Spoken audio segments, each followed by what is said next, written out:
Я — это свет, а свет — это я.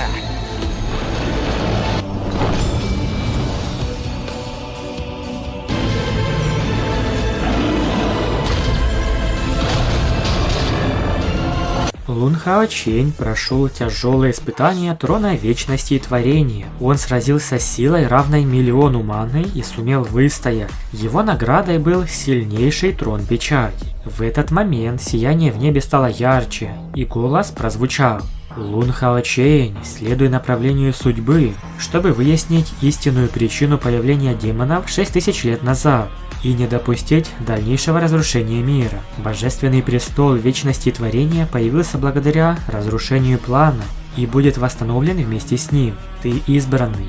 Испытание окончено». Цветные кольца света вращались вокруг тела Лун Хаоченя, и в следующее мгновение он почувствовал, как будто полностью погрузился в особую силу. Бесконечное количество энергии хаоса, и оно, казалось, менялось из-за его тела. Знакомый атрибут света начал появляться и сливаться с новой силой. Прошел уже месяц с начала испытания Лун Хаоченя.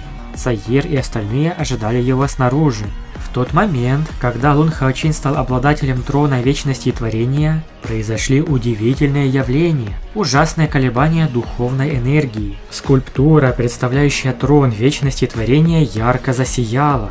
Выстрелил столб света, пробиваясь высоко в небо.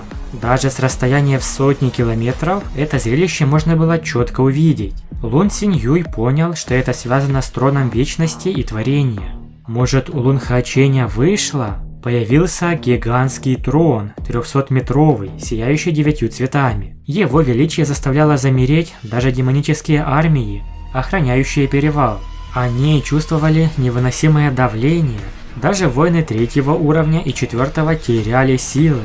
Перед этим сиянием все прочие божественные троны казались блеклыми. Фигура в божественных доспехах держала в руке сверкающий золотой меч. Он медленно опустился на этот несравненный божественный трон.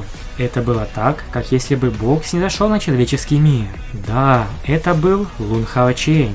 Когда он сидел на этом троне, казалось, что все его прежние постижения стали незначительными. Истинная творческая мысль зарождалась в его сердце, и вечная мысль постепенно успокоила сердце вечности в его груди. Его развитие шло вверх благодаря этому божественному трону Вечности и Творения. Воля и духовная энергия Лун Хаоченя слилась с троном. Под светом божественного артефакта все рыцари начали опускаться на одно колено. Вместе с Лун Хаоченем засверкали и другие троны. Трон страха и печали, а также трон мудрости и духа.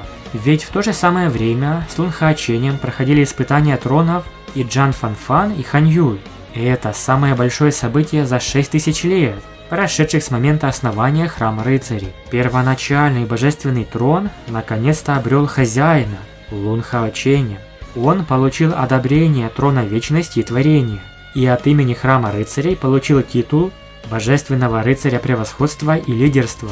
С этого момента и впредь он будет главой 6 Божественных Рыцарей, а также верховным лидером Храма Рыцарей. А между тем, сила Лун Хаоченя достигала нового уровня.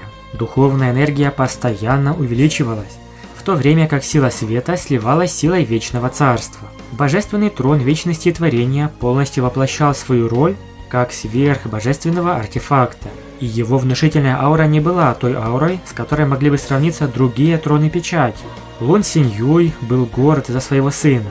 Цаер также яростно бросилась в объятия Лун Хаоченя, крепко обнимая его. Все были счастливы, что у него получилось.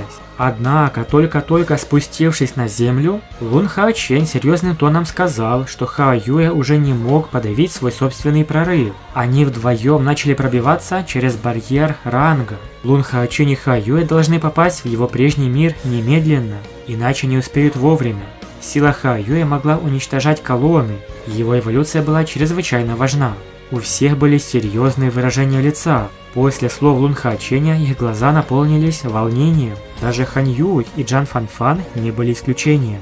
Хао Юэ был существом из другого мира. Он вот-вот завершит свою эволюцию. И вполне возможно в последний раз. Лун Хаочень взял с собой товарищей, чтобы защищать его в процессе. Лун Синьюй не ожидал, что сын сразу же уйдет, и не мог не спросить с некоторой тревогой: Может ли его тело выдержать это? Лун Хаочень ответил, что в настоящее время находится в своем пиковом состоянии. Кроме того, теперь он обладал не только божественным щитом улитки Солнца и Луны, но и божественным троном вечности и творения. Даже если он столкнется с императором Фэнсю, у него хватит уверенности бросить ему вызов. Более того, прямо сейчас он все еще находился в процессе слияния с божественным троном, и его культивация продолжала увеличиваться с каждой секундой. Когда он успешно сольется с ним, он, вероятно, прорвется через 4-й ранг 9-й стадии, а это более 400 тысяч очков маны. Когда Лун Хаочень с друзьями оказались возле Хао Юя, хотя они были морально готовы, но когда увидели ситуацию перед собой, то были шокированы. Все горы были заполнены нежитью, причем не только на земле, но и в воздухе. Это было так, как будто все пространство было заполнено мертвыми существами. На этот раз Хао Юэ не эволюционировал в пещере, а просто спокойно находился на вершине небольшого холма, испуская фиолетовое сияние. Появление группы Лун Хаоченя, естественно, привлекло внимание нежити. Тут же на них напали мертвые существа.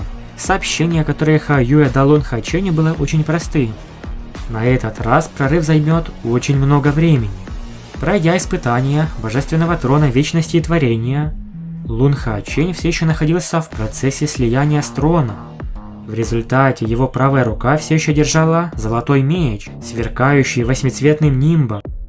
В этот момент он улыбнулся своим спутникам и продемонстрировал свою новую силу, а также призвал Ятинг, которая обрела новое тело. Лун Хаочень стал самым настоящим божественным рыцарем печати. Но только он получил свой трон вечности творения, как поспешил Хао Юэ, ведь он должен был совершить следующую эволюцию. Что произойдет далее? Если вам интересно, ставьте лайк, и мы рассмотрим продолжение. Кстати говоря, Лун Хаочень снова встретится с императором Фэнсю. А если вам нравятся мои видео, подписка, лайки, комментарии под видео на ютубе – лучшая поддержка. Также у меня есть официальный телеграм Киномикс, где все новости и информация. Буду рад здесь вас видеть. Большое спасибо за просмотр, подписывайтесь на канал, ставьте лайк и всем пока!